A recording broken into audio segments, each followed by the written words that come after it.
जो लोग कुछ महान काम कर कर गए हैं उनके बारे में जब सुनते हैं तो हम अपने जीवन को आगे बढ़ाने के बारे में प्लानिंग कर सकते हैं, है ना। विचार कर सकते हैं हमें कैसे काम करना चाहिए, कैसे आगे बढ़ना चाहिए और हमारे देश के लिए क्या करना चाहिए। समझ रहे हैं बात को? तो ध्यान से सुनेंगे। गांधी जी का जन्म 2 अक्टूबर 1869 को पोरबंदर में गुजरात में हुआ था। कब हुआ था? कब कब कब कब 1869। कहाँ हुआ था? गुजरात में। गुजरात में कहाँ हुआ था? पोरबंदर में। Very good. 91 तक विदेश में लॉ की पढ़ाई करने चले गए। अब वहां से पढ़ाई करके तो आ गए। हम पढ़ाई क्यों करते हैं कि हम जॉब भी करेंगे। अब वो वापस आ गए तो उनको जॉब नहीं मिला, नौकरी नहीं मिली, तो वो टेंशन में आ गए। उन्होंने काफी लोगों से कोशिश की कि भाई जॉब चाहिए, काम करना है, काम करना है। तो एक कंपनी में उनको काम मिला, पर लेकिन उन्होंने एक शर्त लगा दी कि आपको हम काम तो देंगे पर सिर्फ 1 साल के लिए देंगे और उसके लिए आपको साउथ अफ्रीका जाना पड़ेगा। कहाँ जाना पड़ेगा? South Africa. उन्होंने शर्त मान ली क्योंकि उनको काम चाहिए था। वो साउथ अफ्रीका चले गए और वहां उन्होंने 1 वर्ष काम किया। काम करने के साथ साथ उस बीच में, उस पीरियड में उन्होंने बहुत कुछ ऐसी चीजें महसूस की कि जिससे उनकी जीवन ही बदल गया। अब वो चीजें क्या थी वो मैं आपके साथ शेयर करूंगी। वहां पर क्या था? काला और सफेद। क्या? गोरा और काला, गेहुआ और सांवला। ये मैंने अपोजिट वर्ड्स बोले हैं ना। ऐसे ही हमारी स्किन भी अलग अलग कलर की होती है, जानते हैं आप लोग। देखो ना, कोई बच्चा गोरा है, कोई सांवला है। राधा गोरी थी, कृष्ण जी काले थे। ऐसे ही उन्होंने जब वहां पर काम किया तो उनके साथ जो व्यवहार था ना लोगों का, वहां काले लोगों के साथ बहुत ही गलत व्यवहार था। उनको पसंद ही नहीं करते थे। जितने भी गोरे और व्हाइट कलर के लोग थे ना, उनका बिहेव काले लोगों के प्रति बहुत गंदा बिहेव था। उनको अलग बिठाना, उनसे दूरी बना के रखना, उनसे बात नहीं करना। गोरे लोग ऊपर सीट पे बैठेंगे, काले बैठेंगे नीचे की सीट पर। तो उन्होंने काम तो किया लेकिन वो बहुत दुखी मन से उन्होंने काम किया, टाइम पास किया। वापस वो इंडिया आए और इंडिया आकर उन्होंने नडाल इंडियन कांग्रेस की स्थापना की। किसकी स्थापना की? नडाल इंडियन कांग्रेस की स्थापना की। और इस तरह से वो एक एक्टिविस्ट के रूप में उभर कर आए, एक क्रांतिकारी के रूप में उभर कर आए कि नहीं, मुझे अब कुछ नया करना है। मुझे खाली नौकरी और पैसा नहीं कमाना है, मुझे समाज के लिए, देश के लिए कुछ काम करना है। अब उनके जो पापा थे वो बचपन में गुजर गए थे। किसी किसी के गुजर जाते हैं ना, चले जाते हैं, कि बच्चे अपनी दम पे स्टैंड करते हैं। तो ऐसा ही कुछ उनके साथ हुआ। उनकी मम्मी ने जब वो छोटे से थे ना, इतने से थे, पूरे लंबे भी नहीं हुए थे, उनकी मम्मी ने उनकी शादी कर दी। क्या कर दी? शादी कर दी, दूल्हा बना दिया। अब वो उनकी एज थी 13 years old। कितने साल के थे वो? 13 साल के, आपके बराबर के इतने से बच्चे थे वो, और उनकी शादी कर दी। 15 वर्ष के जब हुए तो एक बेटा भी हो गया, फिर दूसरा बेटा भी हो गया। अब उन्होंने कहा कि नहीं, मुझे तो आगे जाना है और भी काम करने जाना है। फिर वो बीच में अपने काम में देश के लिए संलग्न हो गए और परिवार को थोड़ा सा दूरी पर रखा। अब इस बीच में वो कई बार विदेश गए, कई बार आए। 1915 में जब वो भारत आए वापस, कई बार विजिट करने के बाद में, तो उन्होंने क्या करा, अपने भारत में इंडियन नेशनल कांग्रेस थी। कौन सी कांग्रेस थी? इसको ज्वाइन किया और ज्वाइन करके फिर अपने देश के लिए काम करना स्टार्ट कर दिया। 1922 में इन्होंने सत्याग्रह आंदोलन किया। कौन सा आंदोलन किया?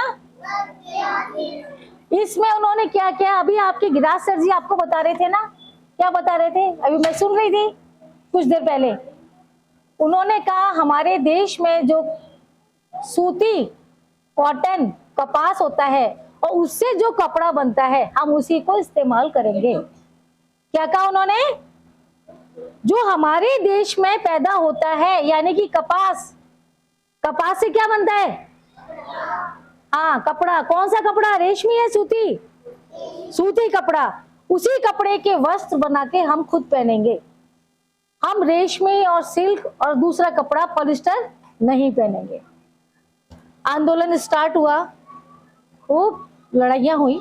ऐसी लड़ाई नहीं हुई, बस ये था कि जो लोग थे समझदार वो सूती वस्त्र पहन रहे थे और रेशमी वस्त्रों को होली में जला रहे थे। अंग्रेज तो उस वक्त शासन कर रहे थे। अंग्रेजों ने क्या करा कि उनको उठाया, जेल में डालो। किसको? गांधी जी को अंग्रेजों ने उठाया और उनको जेल में डाल दिया 2 साल के लिए। क्यों मैडम? 2 साल के लिए गए थे ना एसएसटी की मैम, 2 साल के लिए उनको जेल हो गई। अब उन्होंने कहा ये तो बड़ा गड़बड़ मामला है, मैं अपने देश के लिए लड़ रहा हूँ है और ये अंग्रेज तो बार बार हमको परेशान कर रहे हैं। उन्होंने कहा कोई बात नहीं। अगली बार उन्होंने 1930 में दांडी यात्रा की। कौन सी यात्रा की? दांडी का मतलब होता है जिसमें डंडे का इस्तेमाल किया जाए। दांडी मीन्स डंडे पर चलने वाले, यानी कि सबके साथ में एक डंडा होगा, एक स्टिक होगी, ठीक है। उसमें करीब 15,000 लोगों ने भाग लिया। कितने लोगों ने? 15,000। सबके हाथ में स्टिक और सबके शरीर पर, तन पर सूती कपड़ा। कैसा कपड़ा? सूती कपड़ा। सूती कपड़ा जो गर्मियों में ठंडा, सर्दियों में गर्म, ऐसा रहता है। बहुत अच्छा होता है, कंफर्टेबल होता है बॉडी के लिए। सारे लोग उसमें थे और अंग्रेजों ने उन पर आक्रमण बोल दिया। 7,000 लोगों को गिरफ्तारी हुई। कितने लोगों की गिरफ्तारी हुई? 7,000। किस आंदोलन में हुई? दांडी यात्रा के दौरान। जब वो लोग चल रहे थे ना, 15-20 हजार लोग जो चल रहे थे ना, उसमें से 7,000 लोगों की गिरफ्तारी हुई और उनको जेल में पटक दिया गया। कोई नहीं, उन्होंने कहा कोई बात नहीं, फिर जेल में जाएंगे, बार बार जेल में जाएंगे और अपने देश के लिए हम बार बार जाएंगे। उन्होंने देश को अंग्रेजों से आजाद करने के लिए काम किया था। और आप लोगों को किस लिए काम करना है? पढ़कर हमारे देश में नई नई टेक्नोलॉजी को लाना है, ठीक है। फिर 30 जनवरी 1948 को एक व्यक्ति नाथूराम गॉडसे, शायद उनको, उनके विचार से वो सहमत नहीं थे, तो उन्होंने गुस्से में, आक्रोश में उनको गोली से समाप्त कर दिया। और जो कुछ उन्होंने हमारे देश को दिया गांधी जी ने, उसके लिए हमें सर झुका के सबको नमन करके धन्यवाद देना चाहिए। सब सर झुकाइए और उनको धन्यवाद दीजिए। अब बात आती है आपके बाबू लाल बहादुर शास्त्री जी। ये बहुत ही गरीब परिवार में इनका जन्म हुआ था। नाम सुना है लाल बहादुर शास्त्री जी का?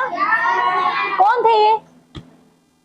हमारे देश के दूसरे प्रधानमंत्री, बोलिए शाबाश, मुगल सराय, वहां उनका जन्म हुआ। परिवार गरीब था और जब उन्होंने पढ़ाई स्टार्ट की तो उनके पास पैसे ही नहीं थे। अब वो विद्यालय जाते तो रास्ते में कैसे जाएं? गांव एक तरफ है, बीच में नदी है, दूसरी तरफ उनका विद्यालय है। तो वो अपने कपड़ों को उतारते, पोटली बनाते, बैग में डालते और तैर कर अपने विद्यालय चले जाते। लेकिन नाव में नहीं बैठते। आप तो गाड़ी में आते हैं ना, वैन में आते हैं ना, आप तो इको में आते हैं, आप गाड़ी से आते हैं तो पैसे लगते हैं ना आपके। वो उस पैसे को देने के लिए समर्थ नहीं थे, उनके पास था ही नहीं। लेकिन उनको पढ़ाई करनी थी कि नहीं, मुझे पढ़ाई करनी है। तो वो क्या करते थे, अपने पैसे के लिए, पैसा नहीं है लेकिन शिक्षा प्राप्त करनी है, तो उस पैसे को बचाने के लिए पूरी नदी को पार कर कर फिर दूसरी जगह जाकर शिक्षा प्राप्त करके आते थे। इनकी जो पूरी एजुकेशन थी वो चूंकि इनके पापा बचपन में एक्सपायर हो गए थे, बाबा माँ के पास पैसा नहीं था, तो इनके नाना नानी ने इनको पढ़ाया। किसने पढ़ाया इनको? नाना नानी ने। और इनकी पढ़ाई हुई थी काशी विद्यापीठ का। काशी विद्यापीठ एक जगह है जहाँ पर हमारे पुराने की पढ़ाई शास्त्री के नाम से पढ़ाई हुआ करती थी। इन्होंने जब शास्त्री की उपाधि ली तब इन्होंने एक प्रण लिया कि मुझे अपने नाम के आगे, लाल बहादुर श्रीवास्तव इनका नाम था, इन्होंने श्रीवास्तव हटा दिया कि मैं किसी जाति से नहीं बंधूंगा, और मैंने जो शास्त्री की पढ़ाई की है वो उन्होंने अपने नाम के आगे लगाया, ताकि जाति में जो ऊंच नीच होता है ना, ये छोटा है, ये बड़ा है, ये एससी का है, ये एसटी का है, ये ओबीसी का है, ये जनरल का है, वो सारी चीजें उन्होंने खत्म कर दी कि नहीं, हम लोग एक देश के हैं, हम लोग एक देश के हैं और सभी एक है। फिर इन्होंने क्या करा, अभी आपके गिराज सर बता रहे थे हरित क्रांति के बारे में, आप बता रहे थे अन्न के बारे में, है ना। लाल बहादुर शास्त्री जी ने क्या करा, जब ये 1964 में प्रधानमंत्री बने और तुरंत उसके नेक्स्ट ईयर यानी कि 1965 के आसपास हिंदुस्तान और पाकिस्तान का लड़ाई छिड़ गई थी। देश में अकाल पड़ गया था, खाने को नहीं था, और बुरी हालत ये थी कि अब देश को भी बचाना है, सैनिक भी जा रहे हैं, सैनिक का भी व्यवस्था बनानी है खाने पीने की, देश के अंदर की व्यवस्था भी डगमगा रही है। तो इन्होंने पूरे देश से एक आह्वान किया कि पूरा देश एक दिन का व्रत करेगा। पूरे दिन का क्या करेगा? व्रत। एक दिन के व्रत से जो बचेगा वो हमारे देश में काम आएगा। और उसका पूरे देश ने पूरे जोश के साथ सम्मान किया और व्रत किया। और उसके बाद उन्होंने अपने हिंदुस्तान के लिए एक नारा भी दिया, जय जवान जय किसान। बोल के बताओ, जय जवान जय किसान। ऐसे बोलो, जय जवान जय किसान। वो अपने जवानों को बहुत प्यार करते थे। जवान कौन होते हैं? फौजी। Very good. वो अपने फौजियों को बहुत प्यार करते थे। क्यों? हमारे देश को कौन बचाता है? हम तो अंदर बैठे रहते हैं, फौजी बाहर बैठे रहते हैं। तो उनको सबसे ज्यादा प्यार था अपने जवानों से और अपने किसानों से। हमें भोजन कौन देता है? किसान। यदि गेहूं पैदा नहीं करेगा तो हमें रोटी मिलेगी? नहीं मिलेगी। तो उन्होंने दोनों को प्यार करने की वजह से कि इनको सम्मान मिलना चाहिए देश में, ये नारा दिया, जय जवान और जय किसान का। और फिर उन्होंने हरित क्रांति को आगे बढ़ाने के लिए, हरित क्रांति क्या होती है? हरित का मतलब क्या है? ग्रीन तो सबको पता है, इंग्लिश मीडियम के बच्चे हैं, ग्रीन सबको पता है। ग्रीन से बनता है ग्रीनरी, बनता है ग्रीनरी। ये क्या होती है ग्रीनरी? हमारे एनवायरमेंट में चारों तरफ होती है ना ग्रीनरी, वो क्या होती है? हरियाली, पेड़ पौधे और खेती बाड़ी। जितनी भी चीजें हमें मिलती हैं हमारे पोषण के लिए, कहाँ से मिलती हैं? ग्रीनरी से। वेजिटेबल कहाँ से मिलती हैं? ग्रीनरी से। फल कहाँ से मिलते हैं? ग्रीनरी से। कोई प्लांट छोटा है, कोई प्लांट बड़ा है, कोई ट्री है, कोई प्लांट है, कोई बेल है, ठीक है ना। तो उन्होंने इस पर कदम उठाया और पूरे देश को हरित क्रांति पर जोर दिया और हमारे देश में हरियाली लहराने लगी। और हमारा देश आज की तारीख में कृषि में बहुत अच्छा है। उनकी वजह से, ये उनका बीड़ा था कि हमारे देश में हरित क्रांति आनी चाहिए। उनके लिए भी नमन कीजिए, सर झुकाइए। रघुपति राघव राजा राम, पतित पावन सीताराम। रघुपति राघव राजा राम, पतित पावन सीताराम। सीताराम सीताराम,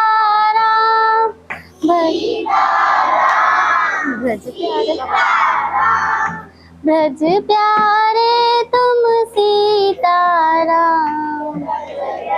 सही है ना? ईश्वर अल्लाह तेरो नाम,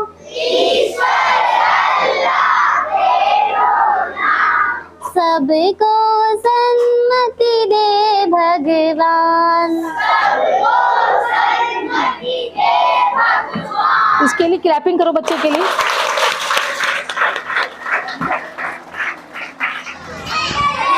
चल गया है? कल हम स्कूल नहीं आ सकते? पता है आपको महात्मा गांधी के बारे में पता है क्या? बिल्कुल शांति से काम करने वाले आदमी थे और पूरा काम कागज पर करने वाले आदमी थे। सही बात बोल रहा हूँ? अब इनकी एक बात बताता हूँ मैं तुम्हारे को। ये थे बिल्कुल नरम दल के इंसान। किस तरह के थे? जो शांति से काम करते हैं। और एक इंसान कैसे थे? गरम दल के। वो थे हमारे लाल बाल। कौन थे? लाल बहादुर शास्त्री, बाल गंगाधर तिलक, विपिन चंद्र पाल। ये तीनों बहुत अच्छा लड़ाई कर लो बस मारो आजादी को, हमारे को क्या दो आजादी। इस तरह के गर्म आदमी थे। कौन? ये लाल बाल। कौन थे? लेकिन गांधी जी बिल्कुल शांत से बाबू। अरे आओ भाई बात करते इस मामले में। कैसे काम हो सकता है ऐसे बताते थे। कौन? महात्मा गांधी जी। और ये हमारे कौन? लाल बहादुर शास्त्री। ये जो लाल बहादुर शास्त्री जी है ये कैसे थे? गरम दल। बस काम होना चाहिए। अब मैं आपको एक गांधी जी के बारे में बता रहा हूँ। एक बात, गांधी जी ने एक गलती कर दी थी, बहुत बड़ी गलती। कितनी बड़ी गलती? उन्होंने जब कहीं गए हुए थे, बाहर थे, छोटे थे, तब उन्होंने क्या किया? क्या पी लिया? सिगरेट। क्या पी लिया? अब सिगरेट पी लिया, गलती हो गई उनसे। क्या हो गई? उन्होंने पढ़ाई करी थी क्या कि सिगरेट वगैरह ये सब चीजें नहीं करनी चाहिए, लेकिन इन्होंने गलती। अब गलती कर दी ना तो इनसे रहा नहीं गया। अंदर पच नहीं रही थी वो बात। वो मन ही मन घुट रहे थे। उनका दिमाग खराब हो रहा था कि मैंने गलती क्यों करी। वो अपने आप को सहन नहीं कर पा रहे थे। कौन?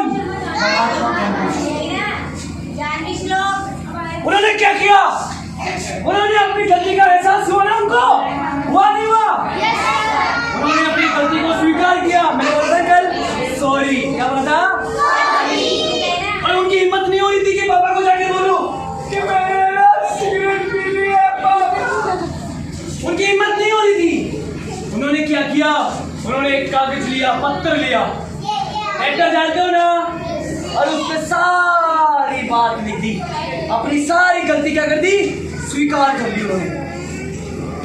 समझ रहे हो? और वो लेटर किसने दे दिया? और उन्होंने कहा क्या? उन्होंने अपनी गलती स्वीकार कर ली ना। तो हमें क्या करनी चाहिए? गलती हमारे से हो सकती है, हम इंसान है। क्या है? और इंसान से क्या होती है? अरे हम अगर इंसान नहीं होते, अगर हम गलतियां नहीं करते तो हम भगवान होते ना। हम गलती कर सकते हैं लेकिन उसको स्वीकार करना सीखो। क्या सीखो? ताकि वो उस प्रकार की गलती नहीं हो। सॉरी बोलने का मतलब है इस प्रकार की गलती अगली बार